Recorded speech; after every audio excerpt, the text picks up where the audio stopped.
Hello friend, कैसे हैं आप लोग का स्वागत है आदर्श एकेडमी क्लासेज में।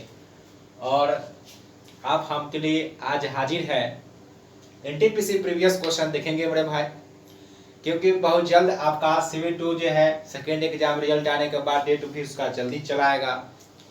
तो आप लोग जो है अच्छे से एकदम तैयारी पर भिड़ जाइए, ठीक है। उसमें आपका मैथ जो है मेन रोल अदा करेगा मेरे भाई। और डेली कम से कम एक ऑनलाइन जो है सेट जरूर बनाइए, और जो भी गलती होता है उसे कॉपी में नोट डाउन कर लीजिए और उसे बार बार रिवीजन करने की कोशिश कीजिए। जो क्षेत्र भी आपको कमजोर लग रहा है उस क्षेत्र को दर ब दर जो है सेट बाय सेट जो है क्लियर करने की कोशिश कीजिए। तो इससे आपका क्या होगा कि सेट बाय सेट जो है नंबर प्रोग्रेस करेगा, ठीक है। तो चलिए, तो एग्जाम को देखते हुए आपको एनटीपीसी में जो क्वेश्चन पूछे गए हैं प्रीवियस ईयर वह लेके आए हैं। साथ में ग्रुप डी में भी कुछ पूछे हुए क्वेश्चन है, वो सारे क्वेश्चन आपके बीच लिखाए हैं। तो चलिए शुरू करते हैं। चलिए, पहला क्वेश्चन क्या कहता है। पहला क्वेश्चन कहता है कि आयरन को जंग लगने से बचाने के लिए कहता है कि निम्न में से कौन सी प्रक्रिया जो है नहीं अपनाते। आयरन का मतलब हुआ लोहा। तो देखिए फटाफट इसका आंसर बताइए। तो इसका क्या होगा आंसर,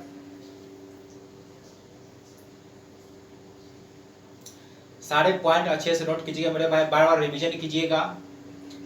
और रिजल्ट के आसार में नहीं रहिए कि रिजल्ट आएगा डेट देगा तब तैयारी करेंगे।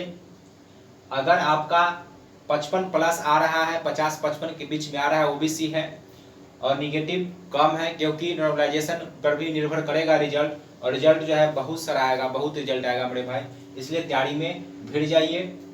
चलिए तो देखिए, लोहा को जंग से बचाने के लिए उस पर ग्रीज लगाने का काम करते हैं, जस्तीकरण भी करते हैं, जस्ता की परत चढ़ा दी जाती है जिसे जस्तीकरण ग्लोबलाइजेशन कहा जाता है। पेंट करना, पेंट भी करते हैं हम लोग घरों में जो है खिड़की वगैरह में ग्रिल में पेंट कर देते हैं, ठीक है। अब जंग की बात करते हैं। जंग लगने के लिए लोहा में मेरे भाई नोट कीजिएगा, ध्यान सुनिएगा, दो चीजें महत्वपूर्ण होती है।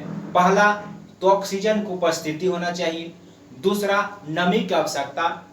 जब लोहा को ऑक्सीजन और नमी मिल जाए तो क्या होता है, इसमें जंग लग जाता है, ठीक है। और जंग से नहीं लगे, इससे बचने के लिए हम उसमें जो है लोहे के सामान में ग्रीज लगाते हैं, जस्तीकरण करते हैं, या फिर उसे हम क्या करते हैं, पेंट लगा देते हैं, ठीक है। तो दो जो है मुख्य रूप से जिम्मेदार होते हैं जंग लगने के लिए, ठीक है। जंग लगना, लोहे में पूछता है कि जंग लगना कैसी अभिक्रिया है, तो नोट कीजिएगा, लोहा में जंग लगना कैसी अभिक्रिया है मेरे भाई, रासायनिक अभिक्रिया है। कैसी अभिक्रिया है, नोट कीजिए, रासायनिक अभिक्रिया है।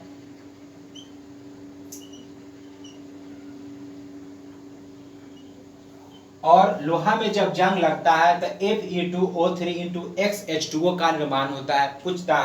पूछा कई बार पूछा भी जा चुका है कि जंग का अनुसूत्र क्या होता है, Fe2O3 x H2O होता है, ठीक है। आगे नोट कीजिएगा, लोहा में जंग लगने से क्या होता है, लोहा का भार बढ़ जाता है। ध्यान सुनिएगा, क्या कर रहे हैं कि लोहा में जंग लगने से क्या होता है, लोहा का भार बढ़ जाता है। लेकिन अगर आपसे किसी वस्तु के रिस्पेक्ट में पूछे, ठीक है, वस्तु दे दे कि एक लोहे की वस्तु में जंग लगने पर, तो वहां जो है उसका भार क्या होगा, घट जाएगा। तो दोनों पॉइंट अच्छा से नोट कीजिएगा। तो आपका आंसर क्या हो जाएगा मेरे भाई, यहाँ पर अनिलन नहीं किया जाता है, तो आंसर क्या हो जाएगा, अनिलन, ठीक है। बाकी बात सारा ऑप्शन होगा। सारे पॉइंट अच्छे से नोट कर लीजिएगा, बार बार परीक्षा में पूछता है। देखिए दूसरा प्रश्न क्या कहता है, जब कोई वस्तु धनावेशित होता है, देखिए लिखा देखे होंगे Na++1, ठीक है। सोडियम जो है इस पर +1 चार्ज होता है, इसका मतलब, या किसी पर देखते हैं +2 लिखल आता है या -2 लिखल आता है, -2 लिखल आता है। इसका मतलब हुआ कि +1 का मतलब हुआ कि यह एक इलेक्ट्रॉन जो है अपना क्या करेगा, त्याग करेगा, ठीक है। क्या करेगा, त्याग देगा, या त्याग किया है, इसलिए +1 रखा जाता है, लिखा जाता है। -1 -2 का मतलब कि उतना इलेक्ट्रॉन जो है किसी दूसरे से वो ग्रहण करेगा। तो कहता है कि जब कोई वस्तु धनावेशित होता है तो क्या होगा, इलेक्ट्रॉन को क्या करेगा, ग्रहण नहीं करेगा, ग्रहण क्या करेगा, त्याग करेगा, और ग्रहण करेगा वो क्या कहलाएगा, ऋणायन कहलाएगा। माइनस चार्जेस का मतलब किसी से वो कर्जा लिया है तभी तो ऋण हो गया उसके पास, ठीक है। तो कहता है कि जब कोई वस्तु धनावेशित होती है तो क्या होगा, इलेक्ट्रॉन का यह त्याग करता है, क्या करता है, इलेक्ट्रॉन का त्याग करता है, ठीक है। इलेक्ट्रॉन प्राप्त करता है, इसका मतलब वो धनात्मक है, वो कर्जा में है, ठीक है। तो आंसर आपका हो गया क्या, इलेक्ट्रॉन खोता है, यानी दूसरे को त्याग कर देगा। तीसरा क्वेश्चन कहता है परमाणु त्रिज्या किससे मापते हैं। देखिए परमाणु त्रिज्या की बात करें तो परमाणु त्रिज्या जो है मेरे भाई नैनोमीटर से मापते हैं। किससे मापते हैं, नैनोमीटर से मापते हैं। 1 नैनोमीटर बराबर लिखिए 10 के पावर कितना होता है, -9 मीटर होता है। अगर पूछे पिकोमीटर तो लिखिए 10 के पावर -12 मीटर होता है, ठीक है। माइक्रो बराबर कितना होता है तो लिखिए माइक्रो बराबर होता है 10 के पावर -6 मीटर होता है। तो क्वेश्चन था कि परमाणु का त्रिज्या किसे मापते हैं, तो नैनोमीटर में मापते हैं। सारे पर नोट कर लीजिए। देखते हैं क्वेश्चन नंबर 4।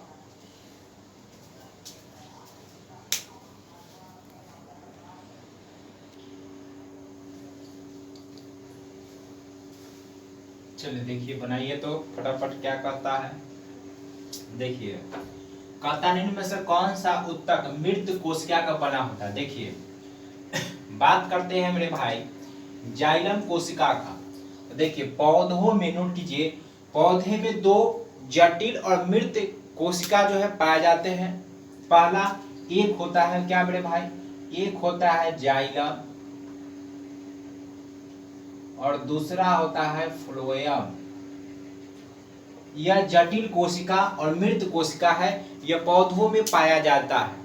यह दोनों मिलकर एक संवहनी बंडल का निर्माण करते हैं। किसका निर्माण करते हैं, संवहनी बंडल का निर्माण करते हैं, जिसमें जाइलम का काम होता है कि जमीन से खनिज लवण और जल सोख कर खींच कर पौधे के पौधे तक पहुंचाना। ये किसका काम होता है, जाइलम का काम होता है।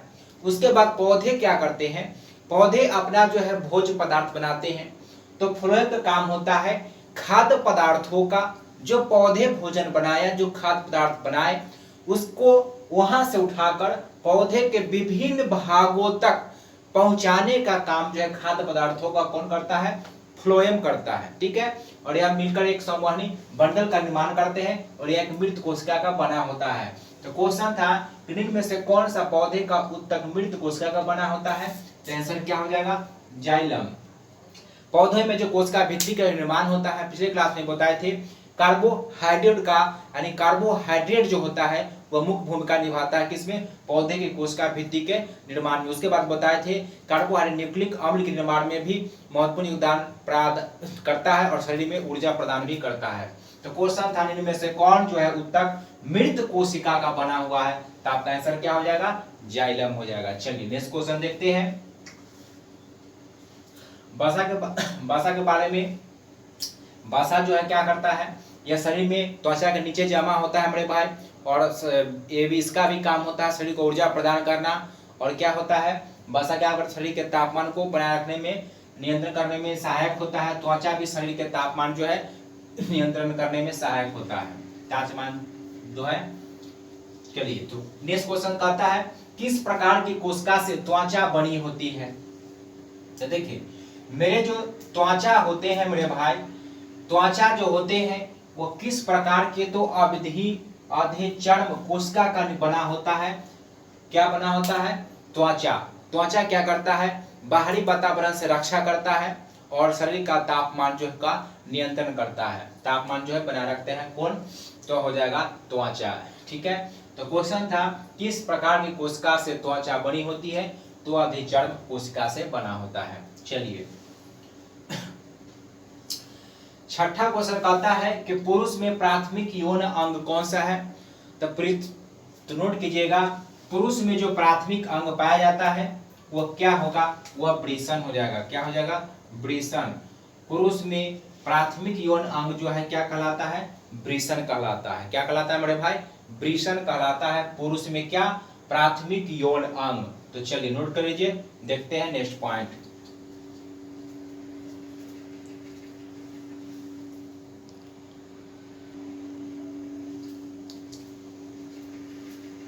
चलिए देखिए तो क्वेश्चन क्या कहता है, बनाइए। तो आप लोग कहता है इनमें से कौन मस्तिष्क का एक भाग नहीं?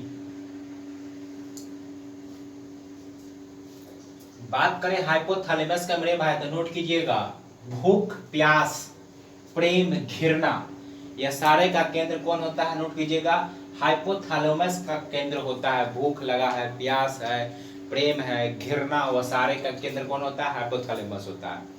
उसके बाद लिखना गर्म, दर्द, ये सब का महसूस कौन कराता है? थैलेमस कराता है। लेकिन अगर आपसे पूछे बुद्धिता, याददाश्त शक्ति, यह सब के लिए कौन सा जिम्मेदार होता है? तो लिखिएगा सेरेब्रम। कौन सा होता है? सेरेब्रम। बुद्धिमत्ता, याददाश्त के लिए सेरेब्रम होता है। मस्तिष्क जो होता है मेरे भाई, यह 3 प्रकार के झिल्लियों से घिरा रहता है। कितने प्रकार के? 3 प्रकार के झिल्ली से घिरा रहता है। ठीक है, तो अब क्वेश्चन है कि इनमें से कौन सा मस्तिष्क का भाग नहीं है? तो थैलेमस तो होगा, हाइपोथैलेमस भी होगा, मंडला भी होगा, आपका पिन्ना नहीं होगा। कौन नहीं होगा? आंसर हो जाएगा आपका क्या? पिन्ना। क्या हो जाएगा? पिन्ना नहीं होगा मेरे भाई। चलिए नेक्स्ट क्वेश्चन देखते हैं। कहता है कि एक तांबे के डिस्क में केंद्र में एक गोलाकार छिद्र है। जब तांबे के डिस्क को गर्म करने पर कहता है कि छिद्र का व्यास क्या होगा मेरे भाई? तो फटाफट बताइए। तो छिद्र का जो व्यास होगा वो क्या होगा? घट जाएगा। आंसर हो जाएगा आपका सी नंबर। चलिए क्या हो जाएगा? व्यास घट जाएगा। चलिए नेक्स्ट क्वेश्चन देखते हैं।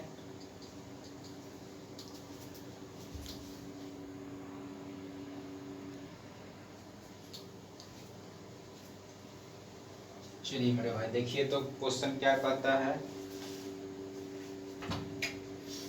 कहता है कि आंतरिक ऊर्जा किसमें सम्मिलित नहीं होता है? तो देखिए आंतरिक ऊर्जा कह रहा है कि किसमें शामिल नहीं होता है। तो घूर्णन ऊर्जा में आंतरिक ऊर्जा होता है शामिल, कंपन ऊर्जा में भी एक आंतरिक ऊर्जा होता है, गुरुत्वाकर्षण के खिंचाव से भी जो उत्पन्न ऊर्जा होता है उसमें एक आंतरिक ऊर्जा होता है। लेकिन आपका नाभिकीय ऊर्जा में आंतरिक ऊर्जा नहीं होता है। तो आंसर क्या हो जाएगा? नाभिकीय ऊर्जा हो जाएगा। ठीक है, 10 में कहता है कि पूर्णता काले पिंड की अवशोषण शक्ति होती है। कहता है कि कोई भी पिंड है पूर्णता एकदम काला है। काला का मतलब होता है कि वह जितने भी उसके तरफ उष्मा आएगा सारे उष्मा को अपने अवशोषण कर लेगा, सारे उष्मा को क्या करेगा? ऑब्जर्व कर लेगा। तो वैसे वस्तु का जो अवशोषण शक्ति होता है वो क्या होता है? 1 होता है। क्या हो जाएगा? आंसर 1 हो जाएगा। चलिए 11वां नंबर बनाइए। तो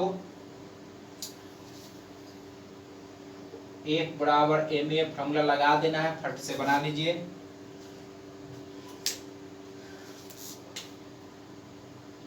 कहता है कि यदि वस्तु का भार 980 न्यूटन दिया हुआ, गुरुत्वीय त्वरण जी त्वरण मतलब ए का भी मान दिया हो, तो बैठा दीजिए। ए का मान कितना हो जाएगा? 900 हो जाएगा आपका 80, द्रव्यमान निकालना है, ये हो जाएगा 10 मीटर। 9.8 है, 9.8 है।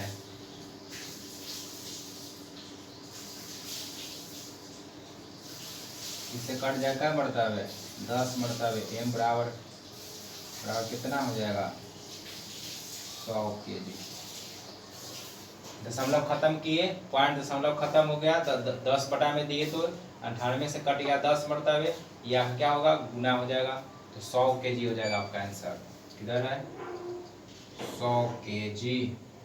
चलिए बना लीजिए।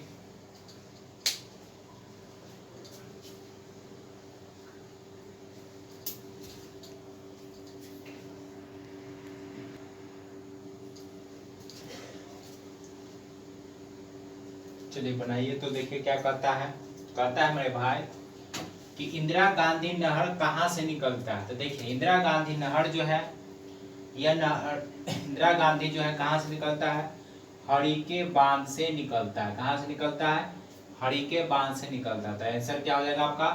हरिके बांध से। कहता है इंदिरा गांधी नहर कहाँ से निकलता है, तो हरिके बांध से। ठीक है, चलिए।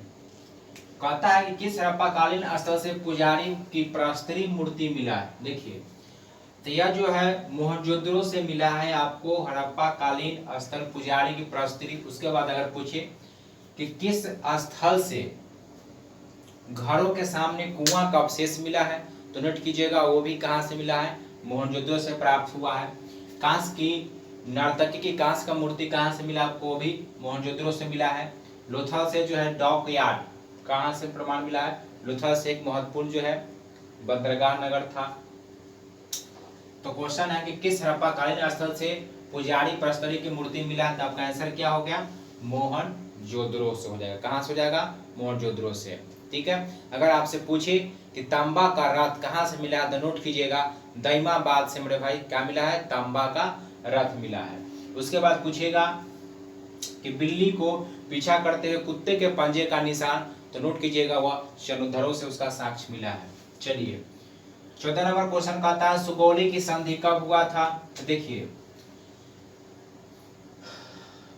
सुगौली की संधि कब हुआ था, फटाफट बताइए तो आप लोग, आंसर इसका क्या होगा बनाइए तो आप लोग। सुगौली की संधि 15, 1816, 1769 या 1784 में क्या होगा।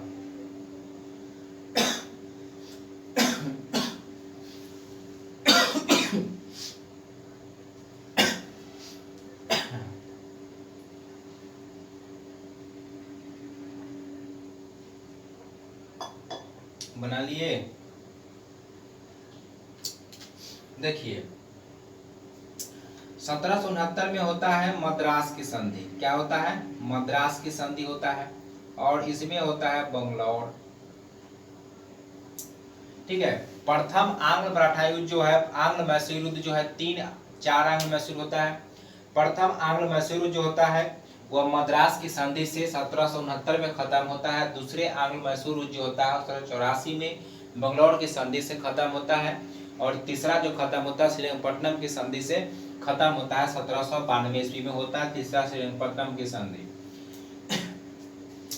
लेकिन क्वेश्चन था कि सुगौली की संधि कब हुआ था मेरे भाई, तो नोट कीजिए 1816 में हुआ। आपका क्या, सुगौली की संधि कब हुआ था, 1816 में। पूछेगा मद्रास की संधि कब हुआ, तो 1769 में हुआ। इसमें प्रथम आंग्ल मैसूर युद्ध की समाप्ति होती है। और मंगलौर की संधि कब हुआ था, तो नोट कीजिएगा मंगलौर है, बंगलौर नहीं। मंगलौर की संधि 1784 में होता है। और तीसरे युद्ध की जो समाप्ति होता है वो लिखिएगा श्रीरंगपट्टनम की संधि, यह होता है 1792 ईस्वी में। ठीक है, चलिए 5.5 नोट कर लीजिए। देखते हैं नेक्स्ट क्वेश्चन।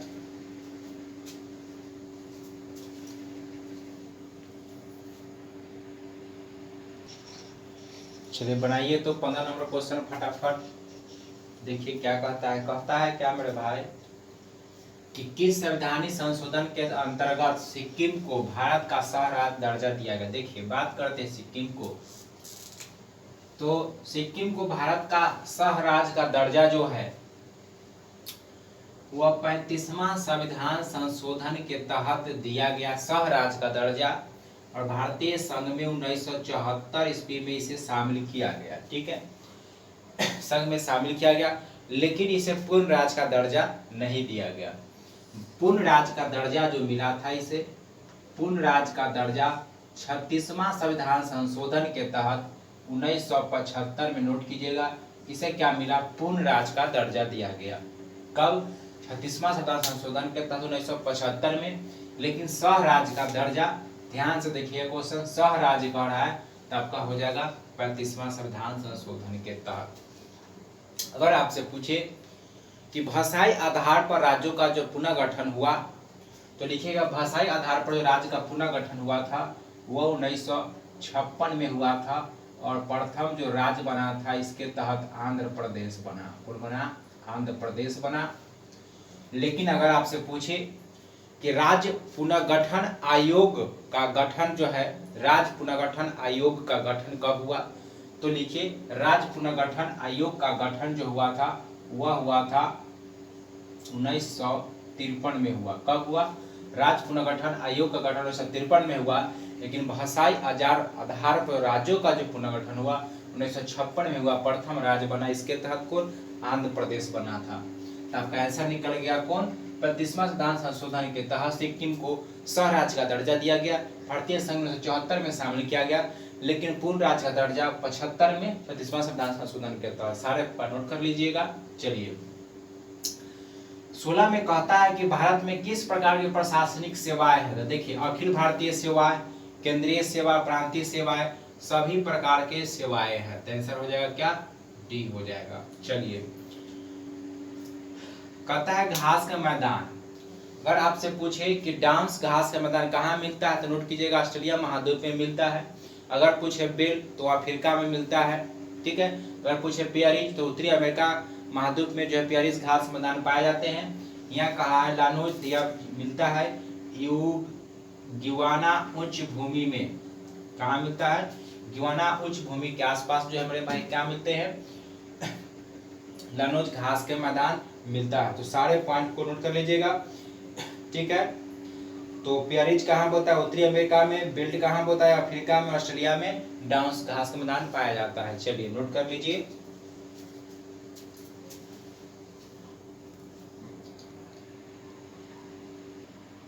चलिए बनाइए। तो 18वां क्वेश्चन क्या कहता है मेरे भाई? 18वां क्वेश्चन कहता है कि संवैधानिक स्थिति के अनुसार खनिज पर कहता है किसका अधिकार होता है। तो देखिए संवैधानिक स्थिति के अनुसार खनिज पर अधिकार जो होता है किसका होता है? राज्य का होता है। अगर पूछे कि प्रथम खनिज नीति कब घोषित किया गया तो नोट कीजिएगा 1951 में घोषित किया गया। अगर आपसे पूछे कि प्रथम खनिज नीति कब घोषित किया गया था तो नोट कीजिएगा प्रथम खनिज नीति जो है मेरे भाई वो कब घोषित किया गया था? 1991 ईस्वी में, 51 ईस्वी में। अगर बात करें कि दूसरा खनिज नीति कब घोषित किया गया था तो नोट कीजिएगा दूसरा खनिज नीति जो है मेरे भाई वो 2008 ईस्वी में। कब? अगर पूछे कि दूसरा खनिज नीति या लिखेगा कहता है कि संवैधानिक स्थिति के अनुसार खनिज पर इसका अधिकार होता है। तो आंसर तो हो गया राज्य का। पूछेगा प्रथम खनिज 1951 में, लेकिन पूछेगा कि नई खनिज नीति कब घोषित किया गया तो लिखिएगा कि नई खनिज नीति जो आया था मेरे भाई यह आया था 2008 में। नई खनिज नीति कब घोषणा किया गया? 2008 में। प्रथम खनिज नीति कब आया था? 1991। आंसर हो गया आपका राज्य। देखिए तंबाकू टोबैको डे जो है मनाया जाता है 31 मई को। मानवाधिकार दिवस जो है 10 दिसंबर को मनाते हैं। 1 जुलाई को क्या मनाते हैं? किसान दिवस मनाते हैं, है ना। चिकित्सा दिवस 1 जुलाई को। सशस्त्र सेना दिवस जो है वह 17 दिसंबर को मनाते हैं। कब मनाते हैं? 17 दिसंबर को मनाते हैं मेरे भाई क्या? सशस्त्र झंडा दिवस।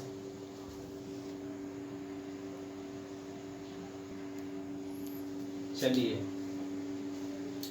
तो नोट कर लिए मेरे भाई। सशस्त्र सेना झंडा दिवस मनाते हैं कब? 17 दिसंबर को, ठीक है। चिकित्सा दिवस 1 जुलाई को। तंबाकू टोबैको दिवस मनाते हैं 31 मई को और 10 दिसंबर को मानवाधिकार दिवस। नेक्स्ट क्वेश्चन कहता है कि ब्यूटीफुल थिंग्स पुस्तक के लेखक। पिछले बीपीएससी एग्जाम में आपको यह पुस्तक पूछा हुआ क्वेश्चन कि ब्यूटीफुल थिंग्स पुस्तक। देखिए मेरे भाई जितने भी पुस्तक लेके आते हैं वह या तो किसी ने एग्जाम में पूछा हुआ रहता है या जो नए पुस्तक जो इम्पोर्टेंट हाल में प्रकाशित हुआ वह पुस्तक लेकर आते हैं।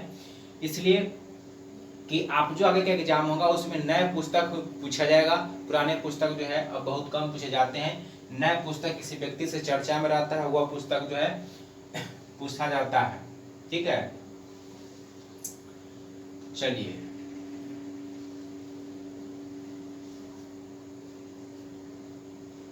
तो कहता है ब्यूटीफुल थिंग पुस्तक के लेखक। आपका आंसर क्या हो जाएगा?